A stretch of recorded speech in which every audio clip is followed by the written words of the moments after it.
India में gold हर दूसरे के पास रहता है, लेकिन क्या कभी आपने सोचा है लीगल तरीके से हम लोग इंडिया में कितना गोल्ड एक घर पे रख सकते हैं?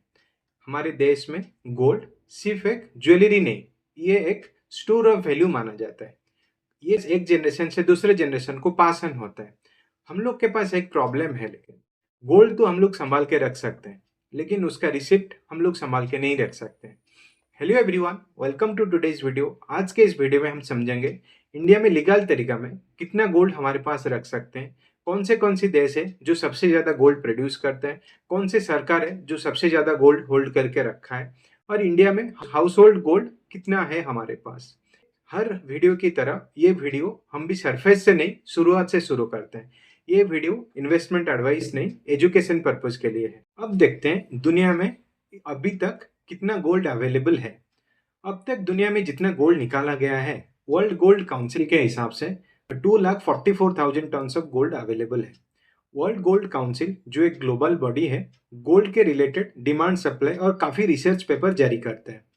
अभी के current market price $5,000 Troy ounce के हिसाब से चल रहे हैं, जो कि लगभग 30 ग्राम के आसपास रहते हैं। उसके हिसाब से टोटल गोल्ड जितना निकाला गया है उसका वैल्यू अराउंड कुछ $39 ट्रिलियन होता है। और उसको आप जीडीपी कॉन्टेक्स्ट में देखोगे, इंडिया का करंट जीडीपी जो कि कुछ $4 ट्रिलियन है, और total global GDP around $105 trillion है। उसके हिसाब से जितना गोल्ड अवेलेबल है, इंडिया का 10 गुना जितना जीडीपी है, इतना गोल्ड आज अवेलेबल है। और टोटल ग्लोबल जीडीपी जितना है $105 ट्रिलियन है, उसका 40% अराउंड कुछ आपका गोल्ड अवेलेबल है ऑलरेडी दुनिया में।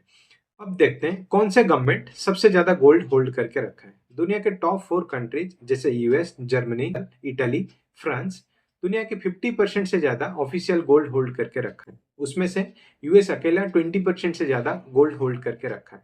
एशियन कंट्रीज जैसे चाइना, इंडिया, जापान, ये अभी अकोमोलेशन फेज में है, उन लोग के पास गोल्ड इतना ज्यादा नहीं है। डेटा के हिसाब से आप देखोगे, अभी यूएस 8,100 टन के गोल्ड आसपास कुछ होल्ड करते हैं, जो कि उनका टोटल गवर्नमेंट होल्डिंग जो है 22% के आसपास है। और उनका रिजर्व्स का 70% के अराउंड कुछ है। मेजर इकोनॉमीज जैसे यूरोप, यूएस, उनके पास गोल्ड एक बैकबोन के तरह होता है उनका रिजर्व्स का, जिसमें से 60 से 70% गोल्ड में ही रहता है उनका रिजर्व। बाकी एशियन कंट्री जैसे इंडिया, चाइना, जापान हो गया, गोल्ड टनेज आपको थोड़ा ज्यादा हाई दिखेगा, पर परसेंटेज वाइज काफी लो है, क्योंकि अभी तक ज्यादातर उनका रिजर्व्स अभी भी गोल्ड यूएस गवर्नमेंट बॉन्ड में ही है। गोल्ड बाइंग अभी तक चल रहा है to boost the gold share in reserve. दुनिया में सबसे ज्यादा गोल्ड कौन से देश में प्रोड्यूस होता है? वर्ल्ड वाइड जितना गोल्ड हर साल निकाला जाता है वो कुछ 3,000 टन से 3,700 टन के आसपास है, जिसमें से चाइना सबसे बड़ा प्रोड्यूसर है। उसके बाद ऑस्ट्रेलिया, रशिया, यूएस, कनाडा जैसे कंट्री आते हैं। इंडिया में काफी कम गोल्ड प्रोड्यूस होता है। ये डेटा के हिसाब से आप देखोगे, चाइना दुनिया के सबसे बड़ा गोल्ड माइनर है, जो हर साल लगभग 380 टन के आसपास गोल्ड निकालता है। उसके बाद रशिया, ऑस्ट्रेलिया आते हैं।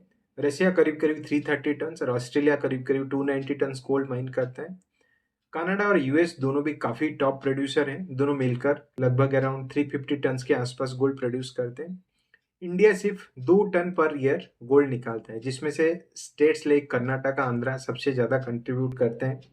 इंडिया के पास दुनिया के गोल्ड रिजर्व के सिर्फ 8% है, और जो भी है वो लो ग्रेड और महंगा माइन के कारण प्रोड्यूस ही नहीं हो पाता है। इसलिए इंडिया गोल्ड माइन कम करता है, और सबसे ज्यादा गोल्ड जितना डिमांड है, उससे 90% से ज्यादा गोल्ड हम लोग इम्पोर्ट ही करते हैं। देखते हैं दुनिया में सबसे ज्यादा हाउस होल्ड गोल्ड किस कंट्री के पास है। आप जानकर के हैरान हो जाओगे, इंडिया में हाउस होल्ड गोल्ड इतना है जो कि दुनिया की कोई भी सेंट्रल गवर्नमेंट या सेंट्रल बैंक के पास भी उतना नहीं है। हाउस होल्ड गोल्ड का मतलब वही होता है जैसे इंडिविजुअल आपर में गोल्ड ऑर्नामेंट या फिर ज्वेलरी में होल्ड करके रखते हैं। इसमें सेंट्रल गवर्नमेंट का कोई भी होल्डिंग का हिस्सा नहीं होता है। दुनिया के बहुत सारे रिसर्च रिपोर्ट के हिसाब से और वर्ल्ड गोल्ड काउंसिल के डेटा के हिसाब से इंडिया में 24,000 टन्स के आसपास कुछ गोल्ड है इंडियन हाउस होल्ड के पास। और रिपोर्ट के हिसाब से कुछ 35,000 टन्स गोल्ड अवेलेबल है इंडियन हाउस होल्ड के पास। और अभी के मार्केट प्राइस जो 5,000 पर ट्रे आउंस के हिसाब से आप देखोगे, गोल्ड का वैल्यू जितना हाउस होल्ड गोल्ड है हमारे पास, उसका वैल्यू हमारे जीडीपी के बराबर जो कि 4 ट्रिलियन के आसपास रहेगा। और ये डेटा के हिसाब से आप देखोगे, इंडिया फर्स्ट है जो कि 24,000 टन के आसपास गोल्ड रखता है। सेकंड चाइना है जो कि 20,000 के टन आसपास गोल्ड रखता है। और यूएस 9th पोजीशन में आता है जिसमें 1000 टन के हिसाब से हाउस होल्ड गोल्ड अपने पास रखा है। उनका इन्वेस्टमेंट मोस्टली फाइनेंशियल एसेट जैसे स्टॉक और बॉन्ड्स में ही होता है। अब देखते हैं एक इंडिविजुअल या फिर हमारे घर पे कितना गोल्ड होल्ड करके रख सकते हैं, जो कि सबसे बड़े क्वेश्चन है। ये आप देखोगे 3 स्टेप्स में हम लोग समझते हैं। गोल्ड होल्ड करने के लिए क्या कोई लीगल लिमिट है? गोल्ड लिमिट है तो कब कब लिमिट अप्लाई होता है? और मानिए कि कोई प्रूफ नहीं है तो आपको कैसे कॉन्सिक्वेंसेस रहेगा? फर्स्ट थिंग फर्स्ट, गोल्ड आप कितना भी अपने पास रख सकते हो, कोई भी उसका लीगल लिमिट नहीं है। लेकिन कुछ भी आपके पास गोल्ड है तो उसका प्रूफ या फिर डॉक्यूमेंट्स होना चाहिए। डॉक्यूमेंट्स डॉक्यूमेंट्स तो कैसा? मानिए कि आपके पास परचेज बिल होना चाहिए या इनहेरिटेंस विल होना चाहिए या गिफ्ट डीड जैसे कोई भी डॉक्यूमेंट होना चाहिए। अगर मानिए आपके पास कोई भी प्रूफ नहीं है तो आप कितना गोल्ड होल्ड करके रख सकते हो?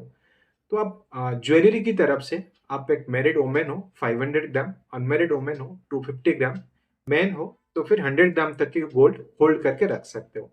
ये इनकम टैक्स डिपार्टमेंट का सीबीडीटी विंग का एक जनरल प्रैक्टिस है।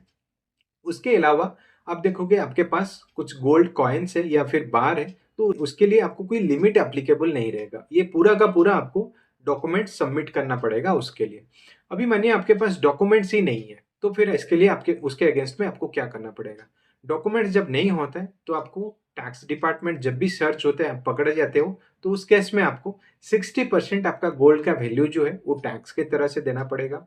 और उसके ऊपर 25% पेनल्टी लगता है और 4% सेस लगता है।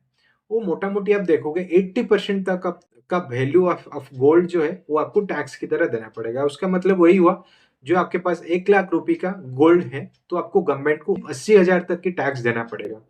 ये होने से आपका almost 20% value of the gold आपके पास बचेगा, बाकी 80% गोल्ड गवर्नमेंट ही लेके जाएगा।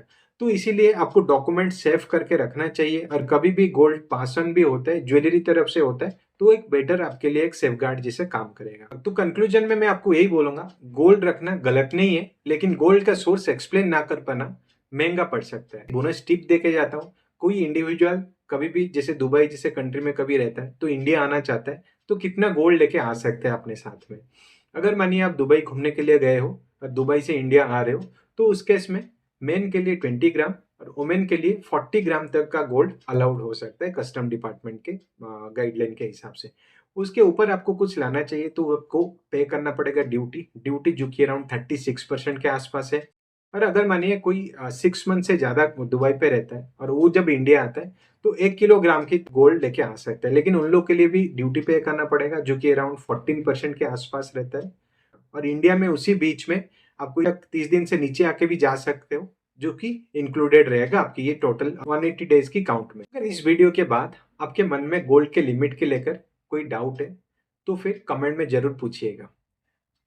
गोल्ड का आउटलुक 2026 में कैसा है? गोल्ड आपको खरीदना चाहिए या नहीं? तो फिर इसके रिलेटेड डिस्क्रिप्शन में दिए गए लिंक पे वीडियो जाके जरूर देखना। वीडियो पसंद आए तो लाइक शेयर सब्सक्राइब करना मत भूलिएगा। This is C Sushant signing off and thank you so much for watching this video.